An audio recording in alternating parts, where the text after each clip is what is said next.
Bueno, pues buenas tardes. Vamos hoy en este ciclo, ya que vamos terminando, vamos a dedicar estas dos últimas sesiones pues, a pintores judíos, que ciertamente también desde su fe judía pues, nos van a hablar un poquitín, no solo del Antiguo Testamento, sino veremos ahora pues, de un mundo mágico, poético, como es el mundo de Marc Chagall, ¿no?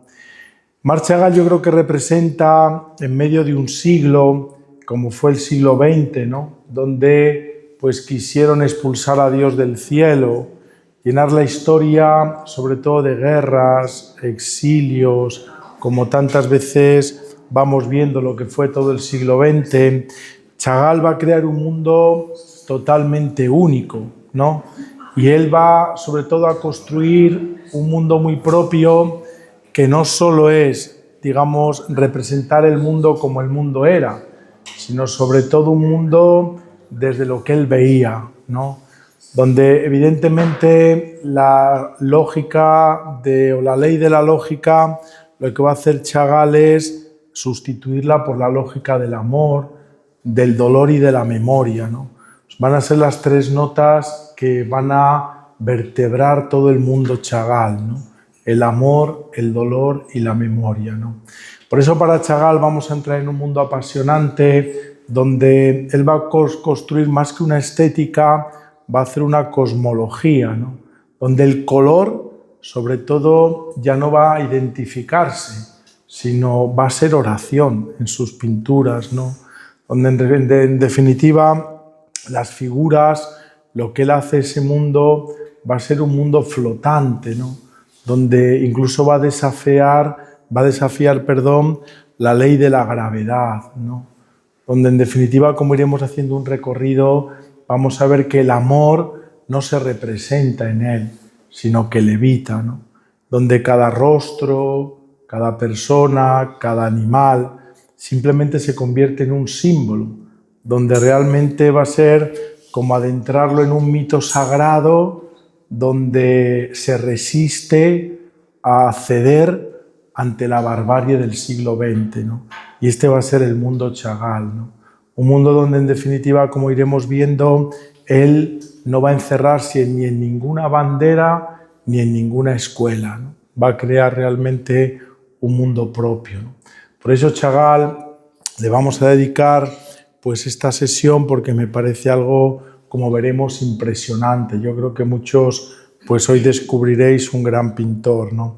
Él tiene un librito que se me ha olvidado bajarlo, que lo tengo en casa, muy finito. Él escribe una obra que se llama Mi vida, que está publicada recientemente en la editorial Acantilado, y que merece la pena porque es ver un poco con sus ojos lo que luego vemos con su pintura, ¿no? Entonces, en todo este universo habría, al menos cuando yo me planteaba, porque claro, en una sesión ciertamente es muy poco, ¿no? Entonces, pues vamos a intentar, hasta donde lleguemos, pues hacer un pequeño resumen de lo que ha sido su obra, ¿no?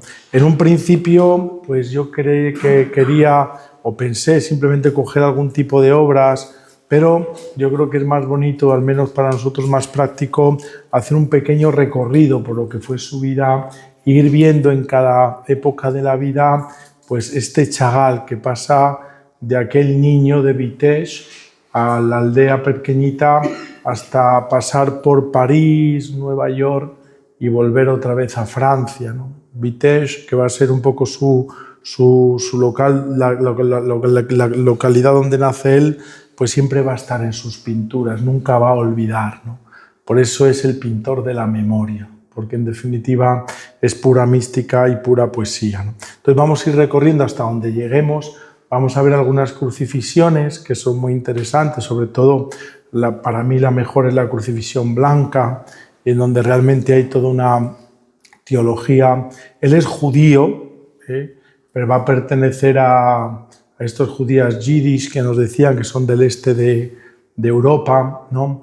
Y que realmente pues, son pobres, es verdad que no es, digamos, dentro del judaísmo una facción muy dogmática, sino sobre todo muy de una vida creyente, especialmente a través de sus padres, ¿no? Él no va a ser al principio, digamos, un judío muy religioso, sí lo va a conocer a través de los padres, pero luego llegará un momento en su vida donde retomará un poco pues todo esto, ¿no?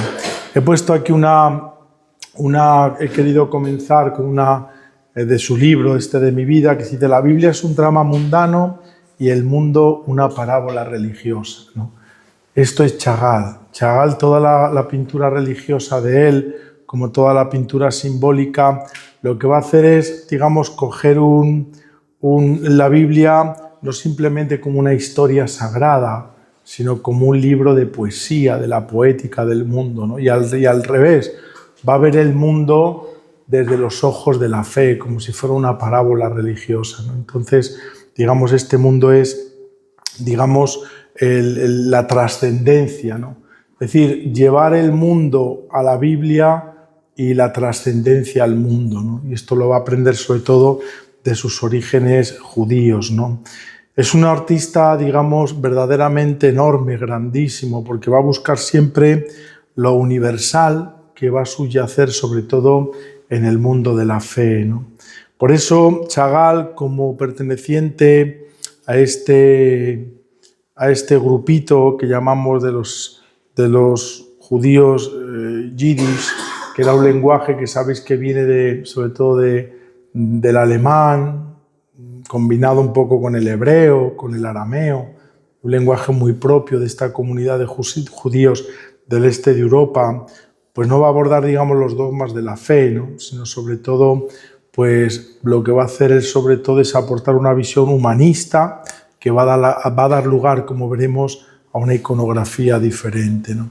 Aquí aparecen, digamos, muchos ya de lo que va a ser pues este rabino un poco así melancólico, solitario, con las tablas de la ley, el violín, la música para Chagall. En el mundo Chagall es muy importante porque para él, en definitiva, el arte va a ser sobre todo consolación, los colores van a ser sobre todo la búsqueda un poco de la trascendencia, ¿no? Y la música va a ser la oración, ¿no? Por eso todos sus cuadros veremos violinistas en tejados, casi como si fueran fantasmas, ¿no? Porque él va a recordar todas las celebraciones grandes de su pueblo cuando él es niño, pues le va a recordar un poco siempre, digamos, la música judía, y especialmente en lo que él vivió, pues siempre iba precedida de la música de un violinista, ¿no? Sobre todo, digamos, en las grandes celebraciones, en las bodas, cumpleaños, las celebraciones religiosas de la sinagoga, ¿no? Por eso, a pesar de que a veces hay paisajes destrozados, como veremos, en Chagall siempre aparece la música, ¿no? Porque la guerra, el dolor, el odio, la muerte nunca podrá tapar, digamos, la melodía de la música, ¿no? Que es en definitiva pues la oración, ¿no? Aquí vamos a comenzar los primeros años en la escuela de Vitebsk. Vitebsk pertenecía entonces al Imperio Ruso, hoy actualmente pertenecería a Bielorrusia, y él va a comenzar en 1919 en la escuela de su pueblo, que digamos era por este gran pintor que es Yehuda Pen, ¿no? Que es sobre todo el que va a comenzar a introducirle a Chagall en este mundo, digamos, de la pintura, ¿no? Claro, su padre, fijaros, era cargador de arenques, su madre vivía sobre todo vendiendo comestibles en su casa, pero a las labores de la casa. Él es el mayor de 9 hermanos. Digamos que en su libro de mi vida describe muy bien cuál era el ambiente un poco de una familia judía, yiddish tradicional, ¿no? Y entonces, claro, para sus padres el arte era una pérdida de tiempo, ¿no? Entonces, lo primero que vamos a notar es cómo su madre, sobre todo, le va a apoyar mucho, porque se dan cuenta que él pues no está hecho para los trabajos donde se esperaba que hiciera, ¿no? Que eran los trabajos pues como su padre, cargador de arenques o cualquier otro trabajo físico, sino le van a apoyar en esta escuela de Vitebsk, que luego volverá, él ya como profesor y maestro y director un poco de esta escuela, y aquí va a ser un poco el comienzo de este inicio de Chagall, ¿no?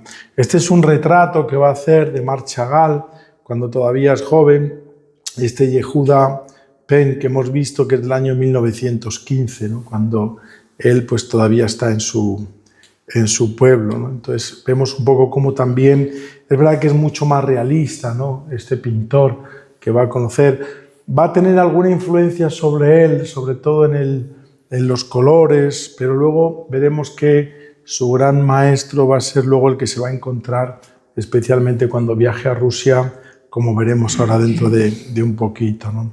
Este es otro de los paisajes de este Yehuda Pen, que es un poco, luego veremos la influencia que tiene sobre todo en Chagall, ¿no? Este tipo de casas, de animales. Es verdad que la pintura de Chagall no será tan realista, ni estos cielos, ni estos árboles con este detallismo, pero bueno, vemos que incluso cuando este pintor parece ser que va a influenciar mucho en la manera sobre todo de los paisajes y las casas, que luego Chagall desde luego lo traduciría en su propio universo, ¿no? Estos son dos, digamos, judíos. Este es uno que vemos ahí que está casi como si fuera un zapatero y un aprendiz, ¿no? Que también pertenecen a personajes de este pintor hechos en la época donde está Chagall en su pueblecito, ¿no? Esto sería un poco 1907, perdón. Él va a llegar nada menos que a Moscú, y es donde va a comenzar sobre todo su primera gran, digamos, aprendizaje, y va a ir un poco un arte que va muy enraizado, como veremos, en la iconografía rusa, ¿no? Por eso es verdad que digamos, en el arte, cuando uno estudia el estilo de Chagall, él va a tener muchas reminiscencias, primero del recuerdo de las escenas de su pueblo que jamás olvidará, del icono ruso que le va a permitir a él, sobre todo, recuperar, como veremos, algunos colores, pero que ciertamente lo va a transformar en otra cosa, ¿no? Y luego lo que va a experimentar en París, que sobre todo va a ser pues el fauvismo y el cubismo, ¿no? Algunos pues le quieren, lo decimos ya desde el principio, ¿no? Chagall no tiene un estilo que podamos enmarcarlo en ningún estilo, digamos, definido, ¿no? De hecho, hoy día se llama el universo Chagall, ¿no? Porque muchos le quieren, casi todos le meten como si fuera un surrealista, ¿no? Pero no tiene que ver nada con el surrealismo, tiene parte del surrealista, ¿no? Es fauvista en el tema del colorido y un poco cubista, sobre todo al inicio veremos algún cuadro desde, digamos, no tan cubista como lo que él vio en Francia, sino una reinterpretación de todo eso, ¿no? Y esto es lo que hace Chagall. Chagall va a crear este estilo propio, un poco mezcla de todo, pero digamos con una genialidad que pocos genios a lo largo de la historia pues van a poder hacer, que es tener su estilo propio, ¿no? Como hemos ido viendo también a lo largo de este curso, ¿no?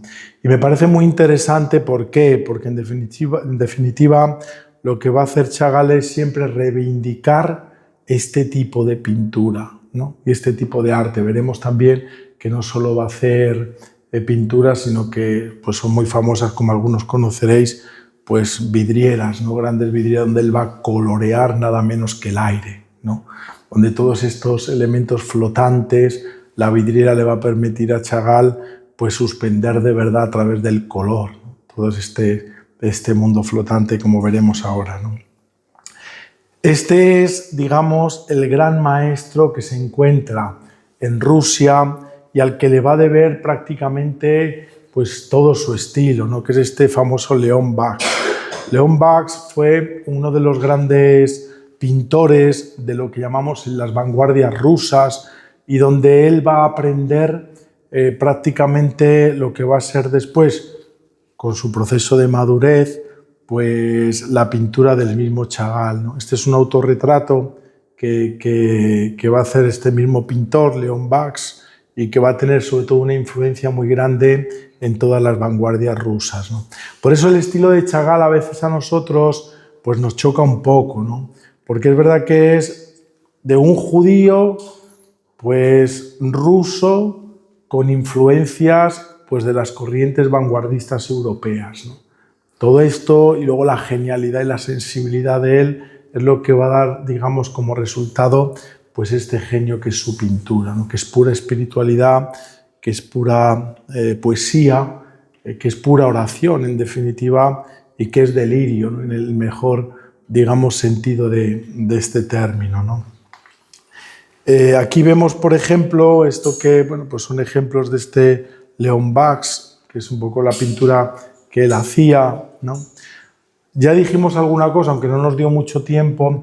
El siglo XX, como el inicio del XXI, el siglo XX, quizá por las guerras, digamos, el nacimiento de tantos genios, ¿no? Para mí, digamos, el genio del siglo XX sin duda es Picasso, ¿no? Pero ciertamente va a ser las vanguardias, o sea, el arte del siglo XX como del siglo XXI, cuando uno se acerca a este mundo de las vanguardias, no creamos, y aquí tenemos que romper un poco la mentalidad que a veces muchos tienen del arte, ¿no? Es decir, son escuelas, muchas escuelas que conviven entre sí y muy diferentes, ¿no? Así como podemos catalogar pues, el arte romano con su época, el arte griego, el arte renacimiento, el barroco, el gótico, las vanguardias no. Las vanguardias, entre ellas, digamos que incluso se van a sobreponer. En un sitio se hace un tipo de pintura, en el mismo fecha se hace otro tipo de pintura en otro lado. O sea, tenemos que romper un poco esa rigidez de la historia del arte, donde en el siglo XX una determinada franja de tiempo se hace solo un único arte, ¿no?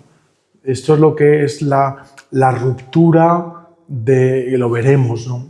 Sobre todo con su gran rival, que va a ser Malevich, pues el suprematismo, o sea, todo este lenguaje contemporáneo del arte, incluso en la fe, lo religioso, va a convivir unos con otros, ¿no?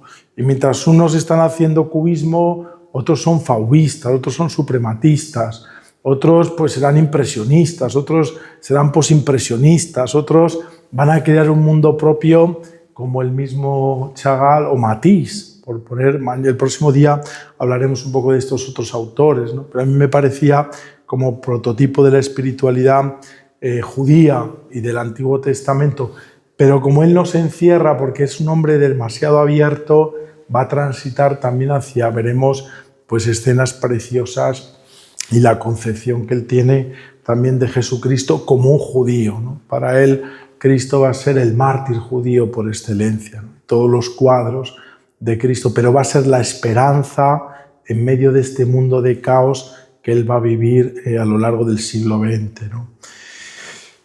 Aquí vemos, por ejemplo, uno de los pinturas que hace Chagall, que es pues, el París en Carnaval, que ciertamente van a hacer sobre todo en honor a la Armada rusa, le hacen una vez de los que él estaba en París. Entonces vamos viendo que es un Chagall pues, de un inicio muy distinto a lo que veremos al final, ¿no?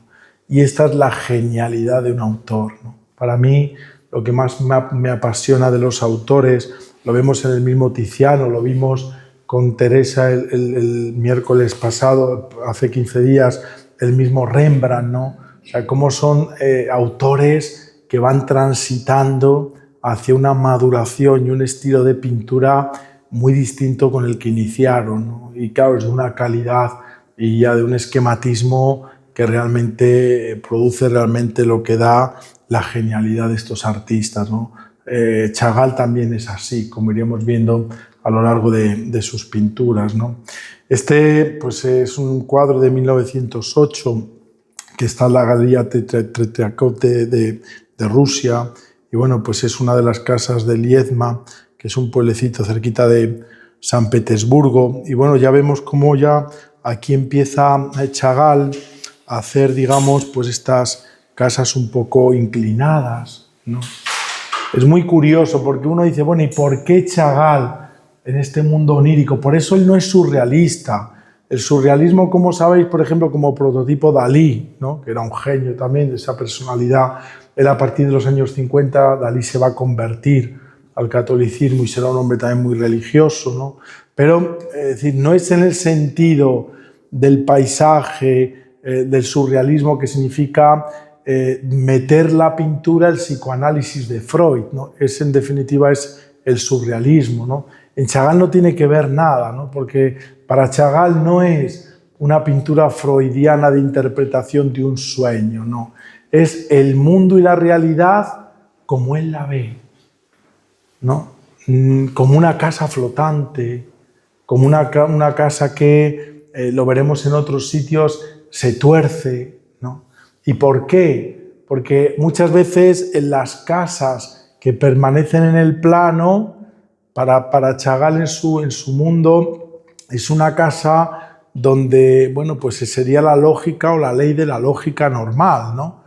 Chagall, ¿qué hace? En esa transposición de la lógica del amor y de la lógica, sobre todo de la memoria, lo que hace es no que la persona suba y pueda entrar en la casa, sino que la casa como hogar, incluso como religión, lo que hace Chagall es inclinar la casa para que todos puedan entrar, ¿no?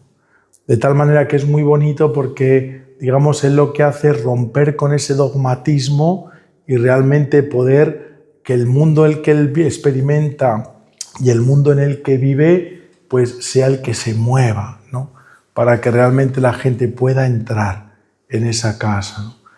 Para la fe realmente, digamos, ese judaísmo, pero incluso para nuestra fe católica, pues también es toda, digamos, una interpretación a través del arte impresionante, ¿no? Es decir, que realmente pues la fe sea una casa donde él va a ir experimentando sobre todo estas cosas, ¿no?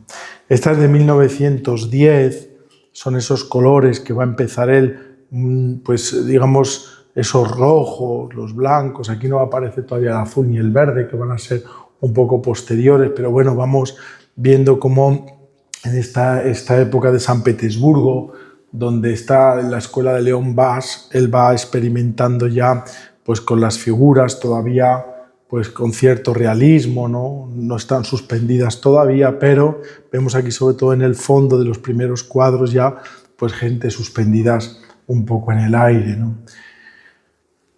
Después de este aprendizaje con León Bass, va a marcharse a París, donde va a ser realmente el inicio de una carrera de un gran reconocimiento, a veces al principio poco entendido, ¿no? Él va a hospedarse al principio en esta casa que se llama La Ruche, la colmena de Montparnasse, donde va a compartir el espacio con todo este, digamos, en este París, fijaros, de estos años, donde es el gran hervidero de todas las vanguardias, ¿no?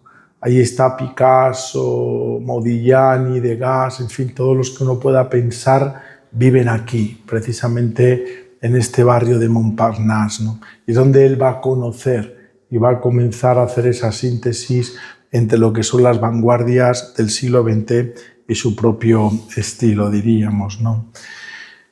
Esto es un poco el resumen que he querido poner yo de lo que podríamos decir, digamos, el estilo o el mundo Chagall, ¿no? Por un lado está el cubismo, por otro lado está el fauvismo, pero por otro lado está una experimentación personal que no va a tener fin en él, ¿no? Esto es muy interesante porque sabéis que el fauvismo lo que hace es, sobre todo, la primacía del color, ¿no? No tanto la forma, sino de esos colores chillones, fuertes, es donde va a haber un lenguaje a través del color, ¿no? Para Chagall también, ¿no? Lo que pasa es que el color muchas veces lo que va a presentar en él no es simplemente como expresión de emociones, como va a hacer el fauvismo, sino sobre todo, como decía antes, va a representar para él, por una parte, en algunos sentimientos, oraciones y un mundo un poco, digamos, en contra de esos grises que va a representar para él las guerras, ¿no? Fijaros, Chagall va a vivir nada menos que 2 guerras mundiales más la Revolución Rusa, ¿no? Él mismo como judío va a experimentar, gracias a Dios, por unos amigos, ya era un hombre muy reconocido y le van a salvar, ¿no? Entonces por eso ahora veremos, se va a ir a Estados Unidos con su mujer a la que amó, ¿no? Y que veremos que para él el amor es el que realmente va a ser también otro de los ejes pues, de su pintura, ¿no? Y luego todo esto, el cubismo, que es, digamos, como sabéis, el cubismo no es abstracto. Mucha gente dice, bueno, es que el cubismo no es abstracto, el cubismo, digamos, es ese, digamos, realista, porque lo único que hace el cubismo es que las imágenes la descompone y hace la geometrización de la realidad, ¿no? Chagall esto lo va a abandonar pronto. Tiene los primeros cuadros de esta época del inicio de París. Ahora veremos sobre todo Mi aldea y yo, que es un poco el primer cuadro que él va a pintar, icónico en París, y que realmente tiene mucho de cubista, ¿no? Pero no es de fragmentar la realidad, ¿no? Porque claro, el mundo Chagall va a luchar contra eso, contra la defragmentación del mundo que se estaba dando en el siglo XX, ¿no? Entonces, por eso él va al cubismo cuando lo va a utilizar desde otro punto de vista, ¿no? Estos son los que él, pues Chagall, le he puesto aquí en esta especie de collage de París, sobre todo de Legier y Choutin, que son los que va a convivir en esta colmena que llamamos de Montparnasse, ¿no? Y van a ser dos, va a conocer a otros, desde luego, y va a exponer, ¿no? Chagall es de los pocos pintores que aún en vida le van a hacer, incluso en el MoMA, nada menos, pero en cualquier museo, en el mismo Louvre, por poneros, fijaros, digamos, el museo de arte por antonomasia, uno de los mejores del mundo, como nuestro Prado, ¿no? Pues va a hacer incluso en vida toda una exposición, pues, de obras de Chagall aún viviendo él, ¿no? O sea, para deciros la calidad de este hombre, ¿no? Y él muere muy mayor, en el 1985, algunos a lo mejor os acordáis de cuando él murió, ¿no? Pero bueno, yo vivía allá y creo que los de aquí casi todos. Entonces él muere en París, en un pueblecito cerca de París, en Francia, siempre pensando en su Vitesse, pero es verdad que es un hombre que vivió mucho y que fue muy reconocido, ¿no? Porque realmente era todo un genio, ¿no? Este es el que yo os digo, que es este de Mi aldea y yo, que va a pintar en 1911. Se encuentra, digamos, en el MoMA de Nueva York y, digamos, es su gran primera obra maestra, ¿no? Y es un cuadro precioso porque, primero, es cubista, pues parte sí, parte no, ¿no? Pero sí que vemos aquí, digamos, gran parte de lo que era el cubismo que él estaba experimentando en esos primeros años de París, ¿no? Entonces es precioso porque ves el mundo Chagall, o sea, es un mundo donde una mujer está al revés, el marido, que es el campesino, este es, digamos, su Vitesse, que nunca abandonará, los prados evidentemente geometrizados, este tipo de flores en medio, ¿no? Y es muy bonito porque en el mundo Chagall no hay jerarquización de nadie, ¿no? Sino que en definitiva hay una vaca que está mirando con un señor, ¿no? Parece ser que es el mismo, ¿no? Dicen los críticos, ¿no? Entonces es muy bonito porque al final aquí una señora que está ordeñando su mundo de la infancia, lo que él recuerda de los campesinos de su pueblo, ¿no? Él lo describe muy bien en este libro que os digo yo, se me ha olvidado traerlo, podríamos haber leído cuando él describe un poco su infancia, ¿no? Y es precioso porque realmente uno ve muy reflejado luego lo que él escribe en su propia biografía, ¿no? En ese librito pequeñito de Mi vida, ¿no? Entonces es muy, muy interesante. ¿Por qué? Porque con este cuadro de Mi aldea él se da cuenta de una cosa, que existir significa mirar y ser mirado en igualdad, ¿no? Hacia esa naturaleza que es la creación y también hacia la humanidad, ¿no? Por eso, digamos, el mundo a Chagall le da igual. Es decir, la ley de la gravedad, él va a ser precisamente la ley del amor. Porque el amor, la ternura, para Chagall va a ser, digamos, algo que incluso después de la guerra, digamos, él va a proponerlo en su pintura, ¿no? Por eso el amor, lo que nos dice con estas dos figuras, a veces un mundo mágico, es lo que te hace dar la vuelta, ¿no? Y no simplemente someterte a la ley de lo que tú crees que es la lógica, ¿no? El amor es otra dimensión totalmente donde tú eres capaz de levitar, de flotar, donde la gravedad, cuando tú realmente amas, realmente en ti no tiene ya fuerza, ¿no?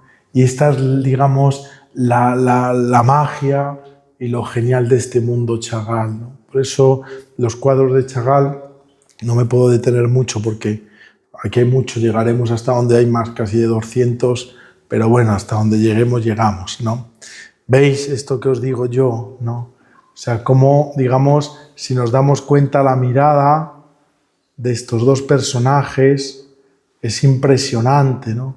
Porque uno que al final, si vemos aquí, la casa no es un edificio, la casa es una persona. Por eso este hombre que va a entrar a su hogar, que sería lo que va a entrar no es simplemente una arquitectura, sino a una relación con su mujer, ¿no? Por eso la mujer aparece casi como si fuera una alfombra, un camino, ¿no? Para que realmente, digamos, uno experimente que el amor, como el matrimonio, como la vida, está hecha de esa mirada del hombre y la vaca, pero también de las personas, ¿no? Del cuidado de la creación, ¿no? De mirar al otro no desde arriba, ni tan siquiera fijaros a los animales, ¿no? Y esto es el mundo Chagall también tan bonito, que hoy hablamos tanto de la ecología, para él igual. O sea, es que tú incluso a los animales los tienes que mirar no creyéndote superior, no en el sentido, digamos, de que somos superiores en cuanto a inteligencia, ¿no? Sino en cuanto a cuidarlos, a mirarlos, ¿no? Que es en definitiva también todo ese mundo. Porque en definitiva, ¿por qué tienes que mirarlos? Porque en definitiva ellos son los que te dan de comer, son los que te alimentan. Porque gracias a este mundo también de los animales, tú puedes vivir y sobrevivir, ¿no? En este caso está representado con la leche o la carne, ¿no? Vemos todas estas escenas que, bueno, pues rompe esa lógica que decíamos antes, ¿no? Que es la lógica natural, y es entrar en esa otra lógica que llamamos del mundo Chagall, que es luego el dolor, la ternura y la memoria, ¿no? Esto va a ser esencial en todos los cuadros de Chagall, ¿no? La memoria de lo que lo veremos si nos da tiempo. En la última él va a hacer una vidriera preciosa que está hoy en las Naciones Unidas, en Nueva York, que es una vidriera de la paz, ¿no?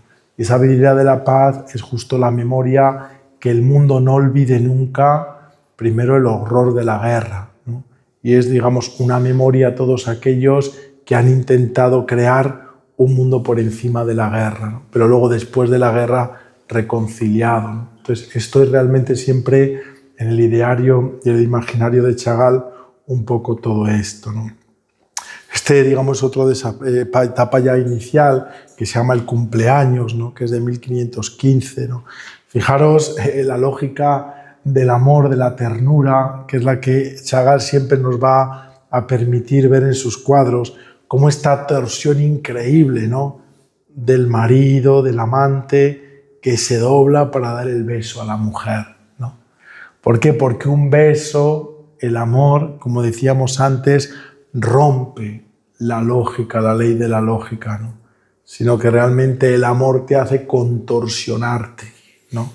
Realmente hacia ese otro, ¿no? Y te hace volar, te hace levitar, ¿no? Es un mundo donde uno realmente pues no se conforma a lo material. Y esto es también, digamos, la poética de la pintura de Chagall, ¿no? Aquí vemos un autorretrato de él, de 1914. Como ves, tiene mucho de cubista, pero es otra cosa. No es el cubista, yo que sé, de María Blanchard, o de Break, o de Juan Gris, o del mismo Picasso de estos años, ¿no? Picasso ya en los años 14 ya iba transitando también ya a otro tipo de pintura, ¿no? Pero es verdad que, fijaros, todo esto es un rostro ciertamente que, bueno, pues se ve también un poco pues cubista, ¿no? Para él, sobre todo, lo que quiere representar en un retrato, todos los que hizo, ¿no? En ese mundo también poético que son sus autorretratos, como su pintura, pues sobre todo representar los estados de ánimo, ¿no? A través de cada uno de sus retratos, ¿no? Por eso vemos que en este retrato, y este es del inicio de su carrera, antes de ser ya, digamos, ya iba empezando a ser conocido, ¿no? Pero sobre todo es muy interesante, por eso he querido ponerlos al inicio, porque es una sinfonía de colores fuertes, formas geométricas, llevando sobre todo este tipo de pintura de Chagall pues a una reflexión del momento histórico, ¿no? Donde realmente parece que la importancia del individuo pues ha desaparecido en la pintura, sobre todo frente al conjunto, ¿no? Por eso él, digamos, va a enlazar mucho esos dos mundos, ¿no? Es decir, por un lado el fauvismo y el cubismo, porque el fauvismo nos va a dar un poco a través de ese colorido, digamos, esa humanidad del arte, de la pintura, ¿no? De los sentimientos, de las emociones. Y por otro lado también el cubismo, que va a ser un poco, pues darle también, digamos, importancia pues a lo concreto de lo que hace el cubista, que es defragmentar la realidad para que uno pueda ver todas las dimensiones de la realidad, ¿no? Los grandes cubistas lo que hacen en los retratos, como Picasso, es que, claro, yo solo puedo ver de Charo esto, pero yo no veo ni su parte de atrás, ni la espalda. El cubista lo que hace es darnos en un mismo plano todo eso, ¿no? Entonces, eso realmente, ese análisis de la realidad es lo que un poco nos va a dar también este tipo de pintura, ¿no? Y llegamos, digamos, a un antes y un después en su pintura, que va a ser Bela Rosenfeld, ¿no? Esta fue su mujer, este es un retrato que va a hacer él, ¿no? Y en este año va a conocer a Bela Rosenfeld, con la que se va a casar, la que va a compartir realmente toda su vida, ¿no? Bela va a ser para Chagall su modelo, su estrella, su musa, lo va a ser todo en su pintura, ¿no? Por eso todo el mundo Chagall pues va a estar rodeado también de eso que llamábamos la ética del amor, ¿no? A lo largo de toda su pintura, ¿no? Bela también va a nacer en Vitebsk en el año 1895. Por desgracia, luego lo veremos, ella va a morir mientras el destierro de 1944, nada menos que en Nueva York, ¿no? Y eso va a ser para Chagall un momento pues muy duro, ¿no? Va a coger una infección y bueno, pues no van a ser capaces de curarla. Y bueno, pues en Estados Unidos, fijaros, cuando están en el exilio, pues ella va a morir, ¿no? Ella fue una escritora rusa, por eso era de una familia realmente adinerada, de grandes joyeros, ¿no? Los padres al principio, pues fijaros, en esa época de inicios, pues casarse con un artista, con un pintor, pues era lo que unos padres, sobre todo de una familia rica como era la de ella, pues querían para su hija, ¿no? Luego ciertamente Chagall pues va a conquistar, digamos, y va a vivir muy bien porque va a tener muchísima fama y muchísimos encargos, como veremos, ¿no? Entonces ella también lo va a conocer ahí. Entonces su apellido, como veis, Rosenfeld, pues viene mucho también de una familia judía, tradicional judía, sobre todo de lo que es ahora igual Bielorrusia, entonces el Imperio Ruso, y ya la va a conocer en 1909, cuando está, digamos, de aprendiz en este taller o esta escuela de Leon Bax, ¿no? Que hemos dicho antes, donde va a conocerla a ella, ¿no? Desde el primer momento, dice él, que la vio, él pues quedó prendado y verdad que era una mujer muy bella, ¿no? Pero sobre todo era muy culta, ¿no? Era una mujer que en aquellos años, pues realmente quizá por la familia y demás, la consideró realmente como una mujer intelectual, ¿no? Por eso, digamos que su amor, él dice que comenzó en un primer vistazo, ¿no? Y bueno, pues luego se casaron ellos en 1915, ¿no? Y desde entonces pues nunca se separarán, ¿no? Este es un momento está ahí muy bien, pues la epístola un poco de ellos dos, de su vida en París, eso cuando ellos dos se van a trasladar a París después de casados, y bueno, pues es verdad que se querían mucho, ¿no? Esta es una pintura de 1914, un año antes de casarse, cuando ellos ya se han conocido, ¿no? Que se llama, digamos, Volando sobre la ciudad, ¿no? Y fijaros, aquí ya aparecen los colores propios de él, ¿no? Por un lado, estos azules, los verdes, los rojos, los grises, ¿no? Y es muy interesante por esto, pues por lo que decíamos, digamos, pues cómo están, digamos, levitando lo que significa un poco también el amor, ¿no? Que te hace realmente pues levitar, salir de la realidad, ¿no? Todos los que tienen la experiencia del enamoramiento un poco al inicio, es un poco eso, ¿no? Como volar un poco y tu mundo es distinto, y a veces los padres, los que sois padres, que habéis visto a vuestros hijos, ¿no? Cuando se enamoran, incluso pues parece que está atontado, ¿no? Está como en otro mundo, ¿no? Este es el mundo del universo también de Chagall, ¿no? Pero es pura espiritualidad. Para Chagall el amor no es material, es pura espiritualidad, es puro elevarse y levitar, ¿no? En ese, digamos, conjunción del uno al otro. Entonces, fijaros que hay totalmente posturas imposibles, ¿no? O sea, pero la delicadeza y el cariño, la mano, o sea, el amor, digamos, a mí me recuerda mucho, a lo mejor es una interpretación un poco mía, pero un poco a ese beso famoso de Klim, ¿no? Donde, fijaros, yo a los novios, cuando les doy la charla de los grupos prematrimoniales, la última la comienzo un poco con ese cuadro, también podía comenzarlo con este, ¿no? Entonces, el cuadro del beso de Klimen, simplemente un trozo igual, ¿no? Toda la iconografía rusa de los dorados, de, en fin, los círculos, los cuadrados, la masculinidad, la feminidad, y simplemente un trocito de tierra y al final, digamos, de ese cuadro el abismo, ¿no? Entonces, en esa ternura de Klim, si cualquiera de los dos se suelta, ¿qué pasa? Que se van al abismo, ¿no? Entonces, el amor igual que aquí, si la suelta, es decir, o él o ella, pues es como en medio de la nada un equilibrio que si te sueltas, ¿qué haces? Que te caen los dos, ¿no? Es como si ella la apoyara a él y él a ella. Entonces, cualquiera que se suelta, aquello se va en el precipicio, ¿no? Y eso es el amor, ¿no? Es ese mundo de equilibrio en medio de ese mundo flotante donde el uno al otro se están manteniendo, ¿no? Se están en definitiva amando en ese, digamos, mundo que para Chagall es impresionante, ¿no?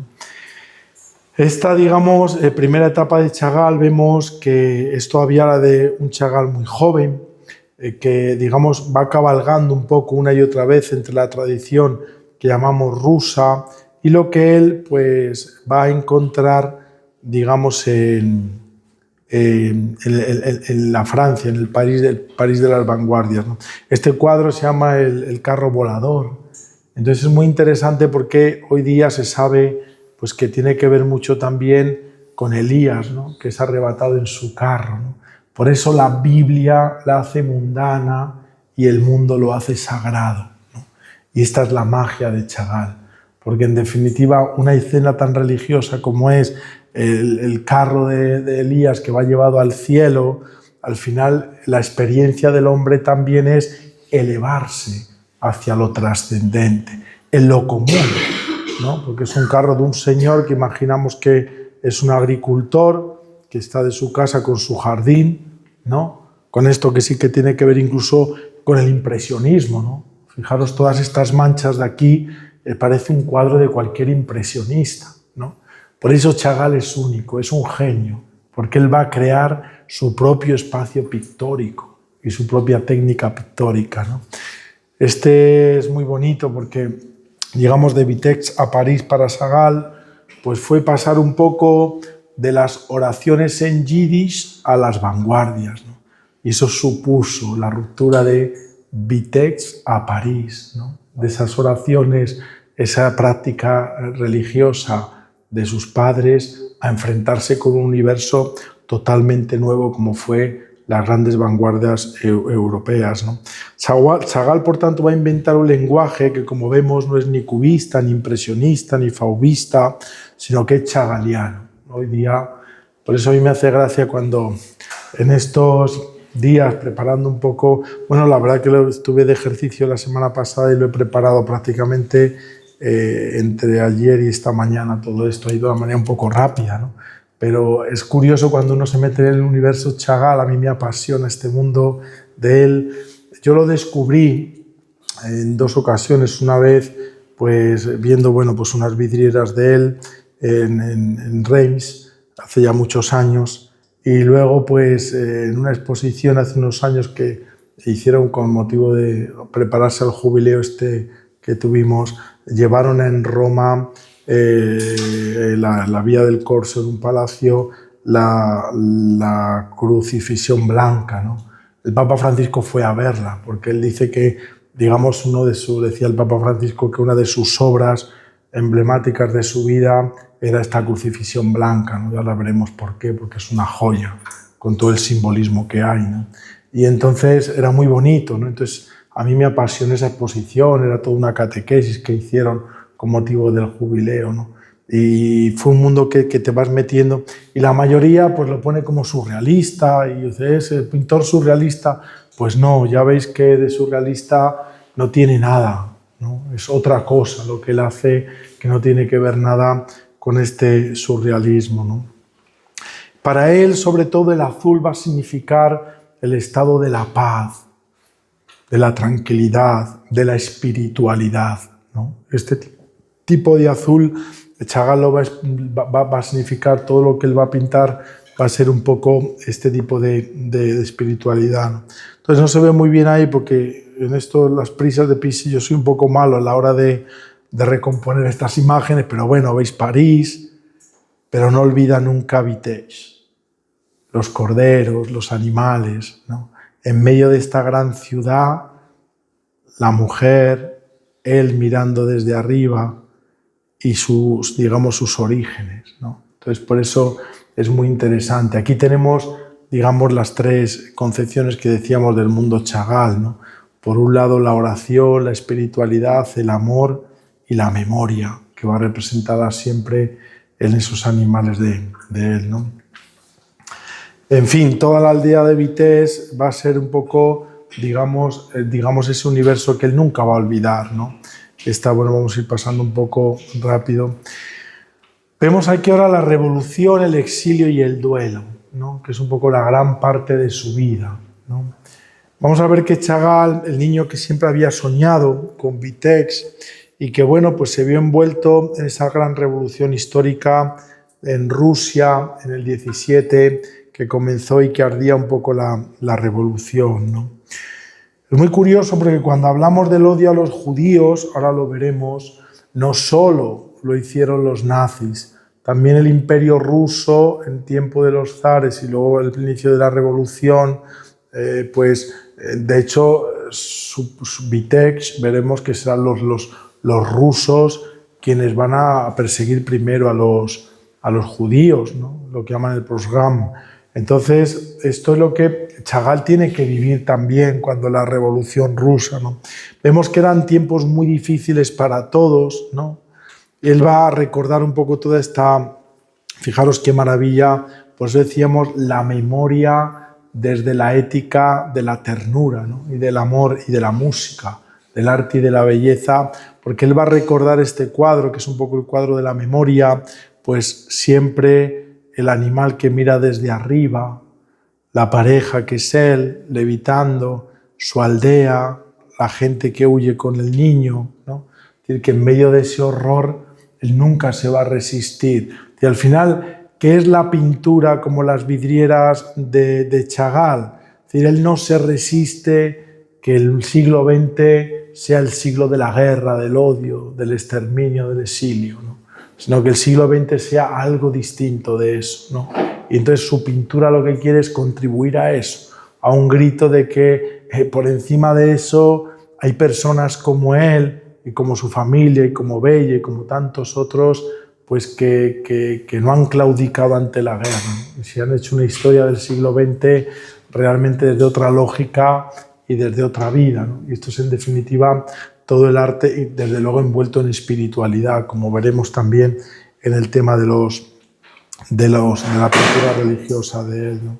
Vemos que, bueno, pues el aborrecimiento de los rusos, sobre todo pues hacia el zar, que en aquellas épocas, como sabéis, pues sobre todo Nicolás II y demás, pues era realmente pues muy déspota también. Yo creo que al final ya se estaba, digamos, llegando a todo eso, y bueno, pues comienza lo que llamamos todo ese tema de la revolución rusa, ¿no? Por eso el artista, podemos decir, sobre todo con este tipo de cuadros, ¿no? Que soñaba con novias flotantes, gallos azules, tuvo que tomar partido, ¿no? Entonces, al final, este corazón, fijaros aquí, veis la paleta y él con la cara totalmente vuelta hacia arriba, ¿no?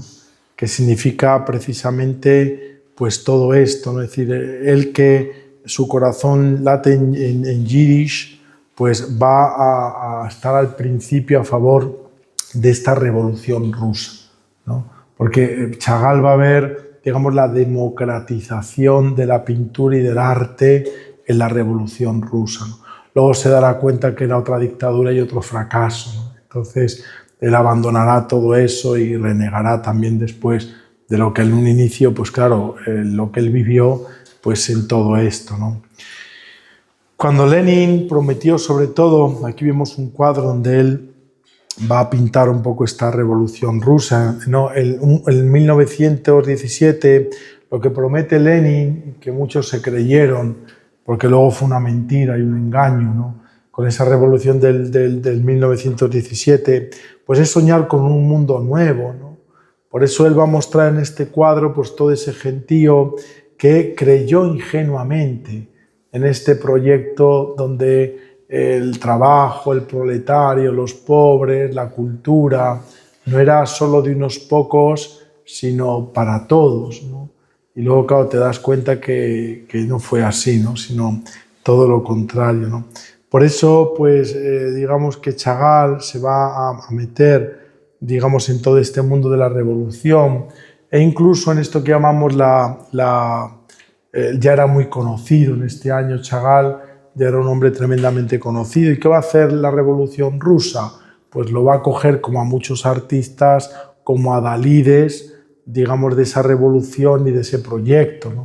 Entonces a él, como decíamos antes, esta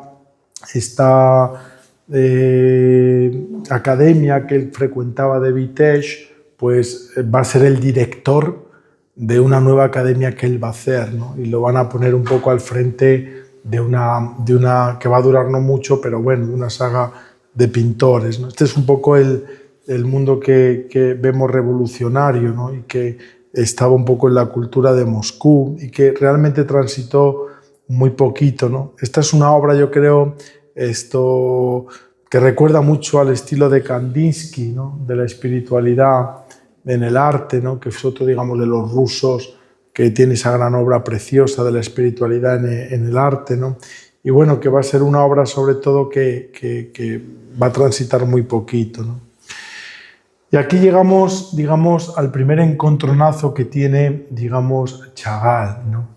Chagall va a tener que enfrentarse en este tiempo con otro de los, cuando le nombran director, que había hecho realmente maravillas, había creado una escuela de alumnos que venían incluso desde fuera de Vitebsk, venían de muchas partes del este europeo, ¿no?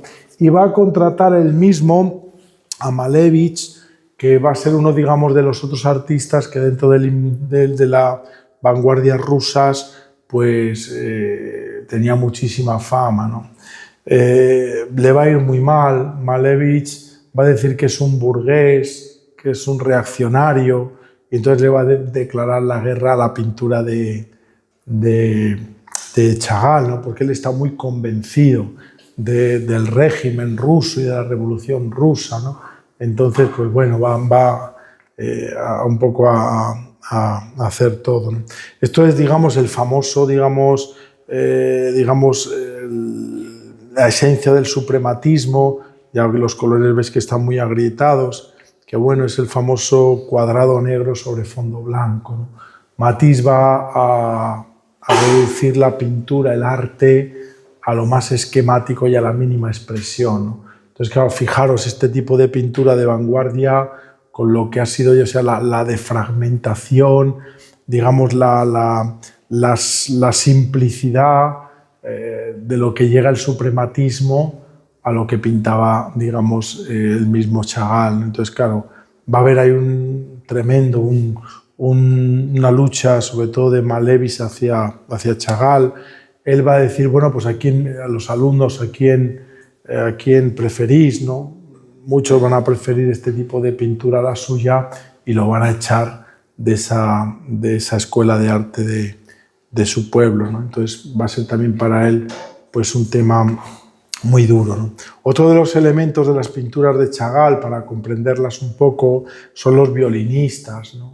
Casi todas las pinturas de él va a aparecer un violinista, o en el tejado, o aquí como en este cuadro, que es el cuadro del violinista, pues representando un poco la espiritualidad, la oración, la música, ¿no? Malevich va a acusar a Chagall por este tipo de cuadros de hacer un arte, como decíamos, revolucionario, reaccionario, y él le llamará de burgués sentimental, ¿no? Le dirá, ¿no? Entonces, mientras Malevich, como hemos visto, pues se había hecho de cuadrados y había reducido un poco la pintura a pura descomposición de figuras geométricas y de colores totalmente, pues como el blanco o el negro, ¿no? Como banderas de la modernidad radical, Chagall va a seguir pintando la música, la oración, Vitesse, las personas en verde, en rojo, ¿no? Y eso es lo que Malevich, sobre todo, pues no va a consentir y va a hacer un poquitín todo eso. Aquí podemos ver un poco el choque, ¿no? Para ver la pintura de Malevich y la pintura de Chagall, ¿no? Entonces eran dos universos totalmente distintos, ¿no? En 1922, digamos, también es una época muy propia de Chagall, en donde va a ser una pintura muy personal, ¿no? Para él va a ser un regreso al exilio, ¿no? Él ya en 1922, el régimen, pues no lo quiere mucho, ni era el régimen, porque él había sido muy crítico y había denunciado pues realmente ese sueño de Lenin, de la revolución de un mundo nuevo, que era mentira, ¿no? Porque donde antes unos eran los que esclavizaban, ahora son los otros los que esclavizan a los otros, ¿no? Y al final era un mundo donde se habían cambiado, aún en esa revolución de un mundo nuevo, que era mentira. Entonces se tiene que marchar otra vez, va a pasar muy poquito por Berlín y va a volver otra vez a París, ¿no? Y aquí es donde va a comenzar, digamos, el momento de la madurez de Chagall, ¿no? París va a ser para él en esta segunda ira y vivida también, después de volver a Rusia, a Vitesse, con la URSS y tener que volver al exilio a París, va a ser una época donde él se va a encontrar otra vez con la Biblia, con lo religioso, ¿no? Hasta antes es verdad que no encontramos muchas pinturas religiosas, pero a partir de este año de 1922 él se va a reencontrar sobre todo con ediciones de estas pinturas pues más religiosas, ¿no? Aquí vemos cómo se puede ver el sacrificio de Isaac, ¿no? Con el ángel y la espada del ángel está diciendo ten cuidado. Aquí siempre el mundo animal, ¿no? Que es un poco el mundo de la espiritualidad también para Chagall, ¿no? Y donde va sobre todo a redescubrir, digamos, este mundo, ¿no? Este lienzo es muy bonito porque representa al rey David, pintado en 1951, ¿no? Pero fijaros, nos va a ofrecer un personaje totalmente diferente al que estamos acostumbrados a la tradición, digamos, iconográfica bíblica o religiosa, ¿no? Vemos ese traje de color púrpura, es un hombre maduro, aunque digamos que pues sigue también pues tocando pues con la lira como cuando era joven. A sus pies vemos sobre todo aquí a un pueblecito que parece que está bailando, ¿no? Que son pues un poco las calles de Jerusalén, y es un poco como si nos describieran el Salmo 44, ¿no? Donde pues, también vemos aquí pues cómo se abre un libro y del libro sale Betsaida, ¿no? Su mujer como si fuera un espíritu, ¿no? Entonces es muy interesante porque aquí vemos el horror también a veces pues de lo que fue, digamos, esta mujer abriendo el librito, que fue el pecado de David, ¿no? Entonces es muy curioso porque en un mismo lienzo se nos da, digamos, el pecado, la conversión, la reconciliación y la gloria de Jerusalén, ¿no? A través de este personaje con estos colores rojos, amarillos, sobre fondo negro, ¿no? Vemos cómo al verse o se enfrenta a los relatos bíblicos, en ellos ve la posibilidad, sobre todo Chagall, el mundo bíblico es la posibilidad de unir dos mundos, ¿no? La espiritualidad judía de su infancia y luego todo el arte moderno que estaba en plena ebullición en David, ¿no? Él volverá, a partir de este año va a volver siempre a estos temas de David, Abraham, todo esto, ¿no? Esto pues otra escena de unos lienzos preciosos donde Vemos aquí pues, la visita de los tres ángeles, ¿no? que tiene como trasfondo esa Trinidad de Rublev tan famosa en el arte en ruso. Aquí pues su mujer, su esposa, que está sirviendo la mesa, ¿no? Todo ese colorido. Vamos a ir un poquitín más rápido para que nos dé tiempo a ver alguna cosa más. Este es un libro muy interesante entre los años 1927 y 28 que le van a encargar a él, ¿no? Que es ilustrar las almas muertas de Gogol, que era un libro, digamos, pues una novela de las almas muertas muy conocido, que se leía mucho desde el año 1842, del autor Nicolás Gogol o Gogol. Entonces, bueno, pues le van a pedir en una edición un poco son aguas fuertes, entonces también son muy interesantes. Y bueno, estas son escenas un poco que es, por ejemplo, tributo a la iglesia, un poco de esta historia, ¿no? Él va a hacer vidrieras también como fuente de luz y pintar el aire, ¿no? Como fuente de espiritualidad, ¿no? Va a pintar en estos años también el teatro judío de Moscú en 1920, que es un encargo donde ya pues lo van sobre todo a catapultar en el universo del mundo del arte, ¿no? Y bueno, pues va a ser, digamos, toda esa ornamentación para el teatro judío de Moscú, ¿no? Pintó 4 paredes con músicos, bodas, sueños, campesinos, como vemos aquí, ¿no? Luego vemos con la llegada del nazismo, Chagall se va a convertir en blanco del odio, ¿no? Y va a ser, digamos, esta gran segunda parte de su vida, ¿no? Donde, pues bueno, él va a comenzar aquí en esto que vamos en 1937, sabéis que Hitler va a hacer lo que se llama el arte degenerado en Múnich, ¿no? Donde van a ir por la mayoría de estos artistas, ¿no? Chagall va a ser uno de ellos y sus cuadros, el nazismo, los va a meter en esta infame muestra que llamaba Hitler del arte degenerado, ¿no? Entonces muchos de sus cuadros los vemos por aquí, pues están en esta muestra que hace el nazismo, ¿no? Vamos a llegar, y por eso quería llegar hasta aquí, a partir de estos años del inicio del nazismo, antes de marcharse a Nueva York, en el exilio, a una de estas crucifixiones impresionantes que es lo que llamamos esta crucifixión blanca, ¿no? Que es realmente una de las joyas, al menos para mí, que podemos ver representado todo el mundo Chagall de la madurez, ¿no? Él la pinta en el año 1938, se encuentra actualmente en el Instituto de Arte de Chicago, ¿no? Y ahí donde pues, se puede ver y contemplar, ¿no? Él, digamos que es una pintura que muchos por historia conocéis, va a pintar después de la famosa noche de los cristales, ¿no? Donde va a representar sobre todo un grito aún vigente pues, de la locura de todos los extremismos, ¿no? Y sobre todo del mundo nazi, ¿no? Es lo que llamamos el pogromo, que es, digamos, toda esta, por eso os decía antes, toda esta también, digamos, y lo vemos por las banderas rojas, este mundo ruso también contra los judíos, ¿no? Este término pogromo significa en ruso también el antisemitismo, ¿no? Que también desde no solo el mundo nazi, ¿no? Sino también desde el imperio ruso, pues van a ir contra ellos, ¿no? Por eso vemos que también este término va a evocar, y por eso Cristo, ahora iremos viendo un poquitín, esta crucifixión blanca va a ir un poco evocando con todo un simbolismo impresionante de lo que va a ser la guerra, ¿no? Y lo que luego la revolución bolchevique prometía y que luego fue toda una mentira, ¿no? Aquí vemos casi pues, un poco así de el pogrom ruso, la distribución, digamos, de todos los enseñamientos hebraicos, aquí algunos judíos que están abandonando. Esto casi seguro que es cuando entraron en Vitebsk, que también van a cargarse la sinagoga que está aquí.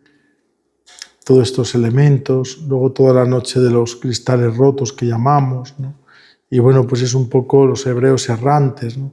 Que es verdad que a partir de este momento, sobre todo con el nazismo, pues desde luego los hebreos hasta la creación otra vez del Estado de Israel, desde el año 70, que van vagando por el mundo, ¿no? Entonces es muy interesante porque él en su cuadro uno con como si fuera el pectoral del sumo sacerdote y otro con las tablas de la ley, pues es a lo que van a condenar al judaísmo otra vez de nuevo, incluso en esta Europa, ¿no? Y van a ser siempre ese pueblo de peregrinos errantes, ¿no?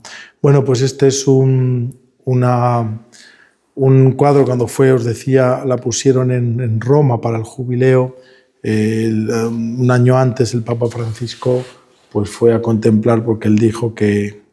Y él dice, pues nunca entendieron quién era... Esto es un texto de Chagall, ¿no? Dice, nunca entendieron quién era realmente este Jesús, uno de nuestros rabinos más cariñosos que siempre acudió en ayuda de los necesitados y perseguidos.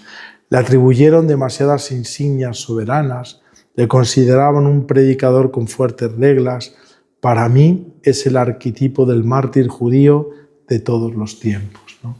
Fijaros, esta es la visión que tiene Chagall como judío de lo que era Jesús, ¿no? Y esto van a ser todas sus crucifixiones, o sea, va a ser el prototipo del mártir. Pero no solo él, sino va a ser el prototipo de todos los judíos que a lo largo de la historia, como Jesús, han sido martirizados, ¿no? Han sido condenados y han sido sobre todo pues puestos como él, ¿no?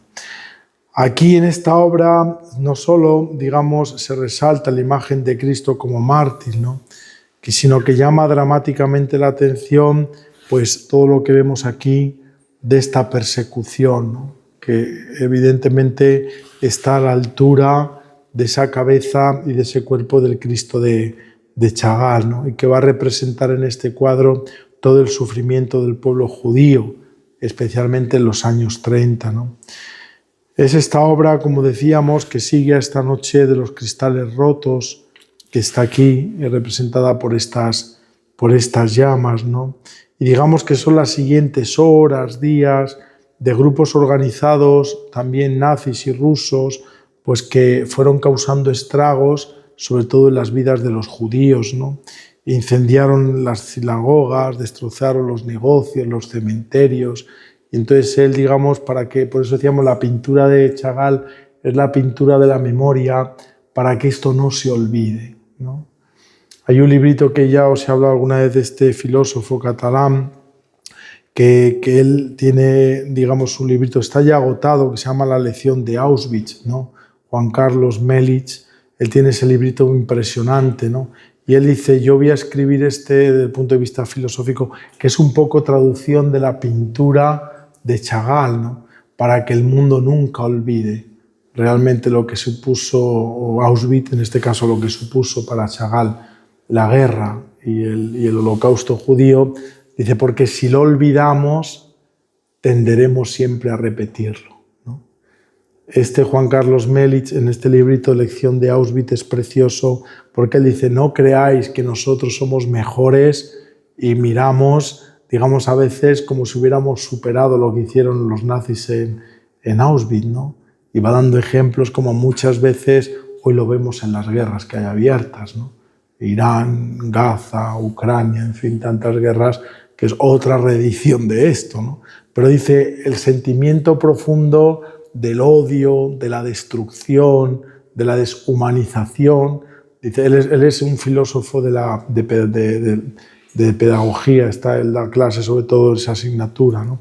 Y él dice, es que en nuestras clases muchas veces nuestros jóvenes, es decir, si olvidamos Auschwitz y lo que supone eso, como nos dirá Chagall con esta pintura, si olvidamos lo que fue, volveremos a repetir con muchas de nuestras actitudes lo que aquello fue, ¿no? Y por eso la pintura de Chagall es pintura de la memoria, ¿no? Desde el amor y la reconciliación, eso es verdad, ¿no? Aquí vemos otro detalle que es muy interesante y vemos cómo al final, un 7 de julio del año 887, casi cuando él era muy niño, ardía, ¿no? la aldea de Vitebsk por digamos, manos de los rusos, ¿no? Entonces es muy interesante porque fijaros, este cuadro que nos representa, abarcado por la crucifixión de Cristo, es un cementerio judío que han quemado y han saqueado. Aquí vemos pues, gente que pues, está escapando, gente que se ha quedado sola y desolada, y totalmente todo saqueado, ¿no? A los pies de la crucifixión vemos nada menos que la menorá, ¿no? Pero fijaros, solo hay 6 velas encendidas, la 7ª está apagada, ¿no? Esto realmente es todo un significado muy profundo con este círculo que vemos aquí de luz, que es detrás, porque Chagall nos quiere decir que esa 7ª vela es Cristo, ¿no? Por eso digamos que Chagall va a habitar entre esos 2 mundos, no se va a cerrar en un judaísmo realmente dogmático, ¿no? Sino que esta 7ª vela para él es esta luz de la entrega de Cristo como esperanza de nueva vida también para él, como esperanza de resurrección, ¿no? Por eso es muy interesante también este cuadro, ¿no? He traído también esta imagen dentro del detalle del cuadro, porque fijaros, Jesús aquí no tiene corona de espinas, ¿no? Sino que está puesto igual que el paño de pureza. Chagall lo va a cambiar, por este pañito que está Cristo en la cabeza y el faldón, que es precisamente 2 signos, que es el talit famoso de los judíos, que es lo que se ponen para la oración.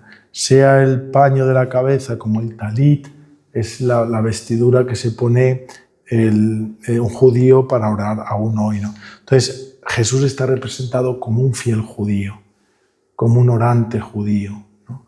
Es curioso porque el talit, por ejemplo, siempre tiene que estar lleno de nudos, y este talit de Chagall ya no tiene nudos. ¿Por qué? Porque Cristo los ha desatado en esa esperanza de la resurrección después de la muerte, ¿no? Por eso todas sus crucifixiones lo va a representar como un judío. Y bueno, pues ahí tenemos el famoso INRI, y luego pues en yiddish también pues la Yeshua Hatzin Malcho de Uyukwa, que significa lo mismo, ¿no? Jesús, rey de los judíos, ¿no? Esto es lo que ya hemos visto. Aquí es muy curioso porque fijaros, en esta escena de la derecha, cuando la traemos aquí, es muy curioso porque veis, aquí hay uno con un brazalete, con el uniforme del ejército ruso, ¿no? Entonces lo que está, digamos, evocando, fijaros, en esta crucifixión es nada menos que el saqueamiento de la sinagoga de Vitebsk, que es un poco de su pueblo. Entonces, bueno, pues hay un montón de cosas. El Sion, que es un poco los 2 reinos de Jerusalén, que está en el frontispicio de la sinagoga, las tablas de la ley de Moisés, y luego, pues, digamos, todo lo que es la barbarie, ¿no? De la quema también de la espiritualidad, ¿no? La parte superior es muy curioso porque encontramos, digamos, estos 3 judíos con esta sombra de otro judío que parece prácticamente vestido de blanco. Lo vemos con el talit también sobre la cabeza, que veíamos que Cristo tenía como paño de pureza, ¿no? Y es la lamentación desde el Seol, ¿no? Que para los judíos es el lugar donde van los muertos, ¿no? Entonces representa también estos 3, todo este lamento de los que van después de la muerte, pero luego este rabino vestido de blanco, que es la esperanza de la resurrección, a los que están también en ese Seol, ¿no? Y Cristo también como esperanza de la resurrección, ¿no? Pero quizá también yo creo que podemos hacer una doble reflexión, ¿no? Por un lado, fijaros, toda esta cruz está iluminada por este rayo de luz de atrás, que es este blanco, que llega precisamente hasta esta menorá. ¿Qué significa en esta crucifixión de Chagall?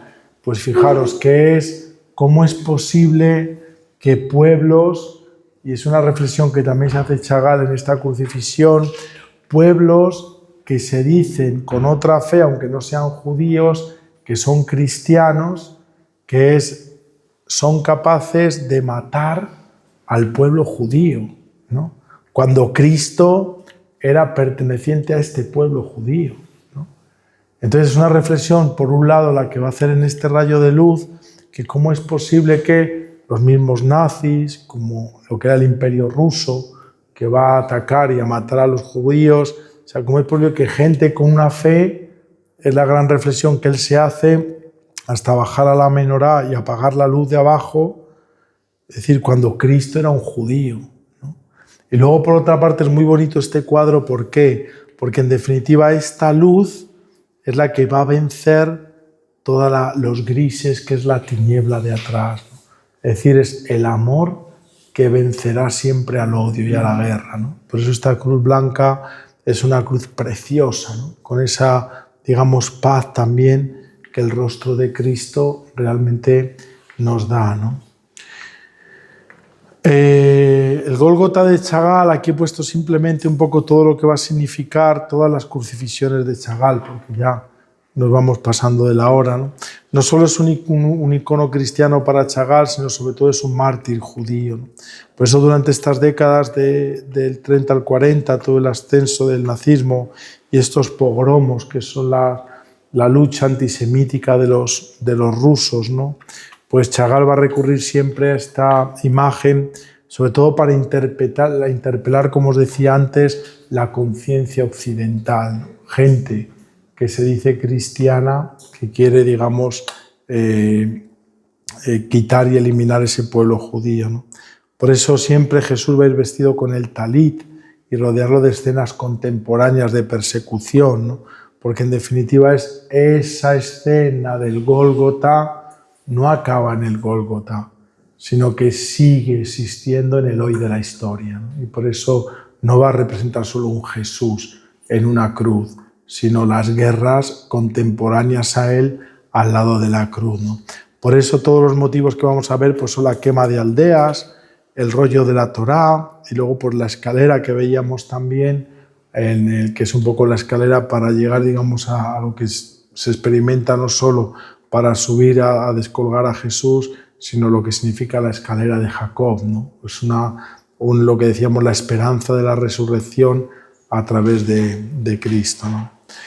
Esta es otra crucifixión, que es la crucifixión amarilla, que lo va a hacer ya años después de esta, desde el exilio de Nueva York, y bueno, pues va a intensificar el carácter religioso judío de su obra, ¿no? Veis, de otra manera ya distinta, porque es un poco posterior, pues unos 5 años después de la que ha pintado, y entonces, bueno, vemos aquí la Torá, ¿no? Justo sujetándola casi con los brazos de Jesús, el ángel, la luz, ¿no? Como Cristo, luz también, y bueno, pues ese deseo de subir hacia, digamos, ese caminito que decíamos antes de Jaén.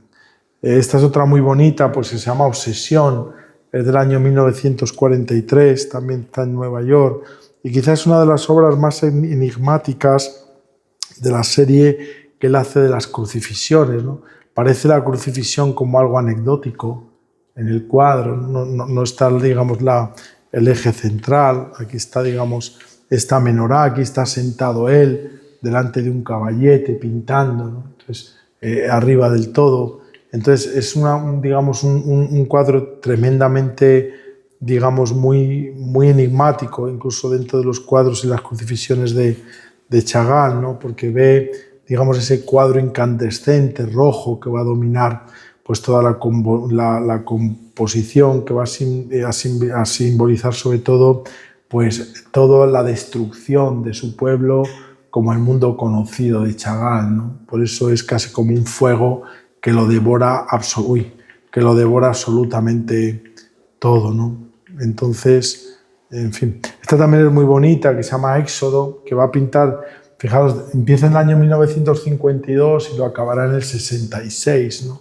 Entonces es un poco la mentalidad de lo que fue el éxodo de Egipto, el éxodo también de Jesús de este mundo al Padre a través de la muerte y de la persecución, pues el éxodo de tantos judíos, ¿no? Donde están experimentando hoy eso que llamamos esos judíos errantes, pues toda la experiencia de él, ¿no? Es una maravilla porque él va a no querer, digamos, lo que llamamos la perspectiva pictórica, ¿no? Ni las grandes composiciones, sino desde la sencillez y la esencialidad, pues cómo significa que a través de la historia del pueblo judío, empezando por Cristo, que es el que encabeza toda esta gran diáspora, pues siguen siendo también el pueblo del Éxodo, ¿no? Y de esa memoria, ¿no? Estas son las que va a pintar la crucifixión blanca en el 38, la amarilla, la obsesión y el éxodo, que son las que va, sobre todo las más principales de él, ¿no? Aquí vemos los símbolos que tiene cada uno y luego el estado de ánimo que él quería dar en cada una de ellas, ¿no? La primera es profético de denuncia, la identidad, la angustia y, digamos, toda la memoria y la menorá con el éxodo, ¿no?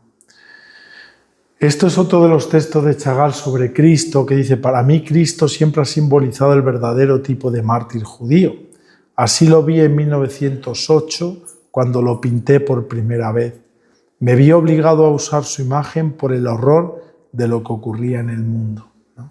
Entonces, un poco también lo que yo quería con esta clase es ver cómo un judío ve a Jesucristo, ¿no? Evidentemente en la cultura contemporánea judía, ¿no? Bueno, aquí es un poco, en fin, todo lo que es la casa de Nueva York, cuando se tienen que marchar a Nueva York. Este es él, de esa época. Veis, volverá un poco pues al cubismo, en este momento al pintarse él, ¿no? Los guaches que son muy... le van a encargar también una de las grandes... Guache, como sabéis, es una técnica que es parecida a la acuarela, pero, digamos, la acuarela lo que hace es que transparenta, si habéis pintado, veis una acuarela, transparenta el soporte, el papel, ¿no? El guache no, es mucho más, digamos, fuerte y no transparenta, ¿no? También la acuarela solo puedes pintar del claro al oscuro y no al revés, ¿no? El guache te permite pintar sobre el oscuro los claros, ¿no? Entonces él va a hacer, de hecho en Niza hay un museo muy interesante de Chagall que tiene incluso bocetos que no llegó a terminar, de casi 100 obras de ilustraciones bíblicas con esta técnica que es muy bonita también, muy empastada. Entonces, bueno, él va a hacer el teatro, digamos, ruso. Me va a interesar sobre todo, porque ya estamos 1 hora y media nada menos, aquí vuelve también ya cuando muere su mujer en Saint-Paul-de-Vence, que es donde él va a transitar ya casi toda su vida, en este pueblecito de Francia, y aquí está él pintando hasta el año 1985 que en fin, esta es muy bonita porque es una serie de estos 100 grabados para una Biblia que va a hacer con diferentes técnicas, con litografías. Y me interesaría ver un poco, por terminar ya, que nos quedan 2 minutos para y media, lo que son las vidrieras, ¿no? En 1960, Jerusalén le van a llamar para dar sobre todo unas vidrieras preciosas. Aquí las vamos a ver en el Centro Médico Agadás, y aún existen, ¿no? Entonces es impresionante porque es una sinagoga dentro de este centro médico, ¿no? Él va a ir a Jerusalén y va a crear esta maravilla, esta joya, que son las 12 tribus de Israel, ¿no? Entonces es muy curioso, ¿por qué? Porque si os dais cuenta, cada una de las vidrieras tiene un color distinto. Entonces, ¿él en qué se va a basar? En el gran pectoral. Sabéis que el sumo sacerdote, una de las cosas que llevaba es un pectoral con una piedrecita de cada color. Cada color representa una de las tribus de Israel, de las 12 tribus. Entonces, él va a coger el color de cada piedra del pectoral del sumo sacerdote y va a pintar a cada una de las tribus de Israel, ¿no? Entonces es muy bonito por lo colorido, ¿no? ¿Qué es lo genial de Chagall aquí? Pues que fijaros, es capaz de, gracias al color, a la luz cuando atraviesa su cristal, que todo este mundo flotante, que es el mundo de la espiritualidad y de la fe, se haga realidad a través de esa luz. Pero también otra cosa muy bonita es entrar en ese mundo espiritual de ensueño, que es la fe, y es la experiencia, digamos, para él de la religión judía, donde los muros, cuando realmente entra la luz, desaparece. Entonces parece que simplemente queda la pura luminosidad y la pura espiritualidad. Y esto es la oración. Dejar que esa luz de Dios para él traspase por encima de los muros de nuestra materialidad, ¿no? Por eso es genial este hombre, porque es capaz incluso de colorear el aire, ¿no? Y hace esa esencia, digamos, de lo que hay, ¿no? Bueno, esto es un efecto de la capilla. Dice él, todo el tiempo que estuve trabajando, sentí que mi padre y mi madre estaban mirándome por encima de mi hombro y detrás de ellos había judíos, millones de otros judíos desaparecidos ayer o durante miles de años. ¿Veis? Siempre es la memoria. Entonces, en todas esas 12 tribus no son simplemente tribus, pero es más. Él dice, fijaros, no tenemos que olvidar que esto está hecho en un hospital. Entonces dice la fuerza que tiene la belleza para curar la enfermedad. Por eso para él la belleza como la vidriera en el hospital va a significar que el arte también sirve para curar el alma de la persona, ¿no? A través también de la espiritualidad. Algo que es muy interesante, por eso no nos podemos detener mucho, porque para Chagall a veces más que la medicina es la luz que tú das al enfermo, la experiencia de esto que llamamos la ética del amor, de la ternura que tú das al enfermo. Por eso es toda una intencionalidad estas vidrieras en medio de un hospital, ¿no? ¿Cuántas veces a veces vamos a los hospitales y, en fin, el trato, pues, en fin, nos deja mucho que desear, ¿no? Entonces, lo que cura no solo es la medicina, sino que también la belleza cura. Por eso es tan bonito también, digamos, todo esto. Bueno, pues es el color rojo, que es el color de Judá. Vemos el verde, que es Isaacar. En fin, luego pues el azul, que es la tribu de Dan, ¿no? Fijaros, una cosa muy interesante es, pues incluso el teatro clásico de París. Y le van a mandar un ministro y literato también que pinte el teatro clásico de París. Esto es una joya porque cuando lo pintó le decían que cómo era posible, ¿no? Que un exiliado, que un extranjero, que un judío pintara nada menos que el templo de la música, ¿no? Esto que para muchos era realmente algo denigrante, el gran público francés lo celebró, porque es un exiliado que va a pintar y a revestir con su color y su luz el templo de la música, ¿no? De la clasicidad. Entonces es muy bonita esta obra porque es un abrazo entre lo clásico y lo moderno, ¿no? Entre el extranjero y lo que realmente representa también el mundo de Francia, ¿no? Entonces igual es un mundo onírico donde, fijaros, los colores, la luz, donde la forma, todos esos cuerpos van a convertir la pintura en música y la música en color, ¿no? Por eso es tan bonito, digamos, también esta pintura de Chagall. Bueno, bueno, pues son catedrales, ¿no? De Metz, la de Reims en Francia, él pintó muchas vidrieras de catedrales, ¿no? Y esta es la ventana con la que quiero terminar de la paz de 1964 en la ONU, que es lo que yo os decía antes, ¿no? Para él es un cántico de color contra la barbarie de la guerra, ¿no? Todo un gesto político que él lo va a disfrazar de poesía, ¿no? Por eso al final toda esta vidriera de la paz que está ahí, pues nadie mejor que él, que vivió y sufrió, fue capaz de, digamos, de pintar el horror del mundo en algo tan bello, ¿no? Bueno, pues estos son detalles. Y luego pues toda la luz que nos va a regalar Chagall a través de sus cuadros, que va a representar, digamos, totalmente, ¿no? Y él tiene esta expresión con la que vamos a acabar, porque ya sí que no me paso más, que él dice así, ¿no? Ante un crucificado escribirá: no será esta ternura la que derrota el siglo más violento. Y su pintura es esto. Al final, toda su pintura, su vidriera, su arte, lo que a nosotros hoy, en el siglo XXI, nos vuelve a decir Chagall es precisamente esto. No será que verdaderamente lo que, digamos, derrota la violencia es la ternura, que él la ha querido hacer color, la ha querido hacer figura y la ha querido hacer, pues, luz. Aquí lo dejamos porque no nos da tiempo para más.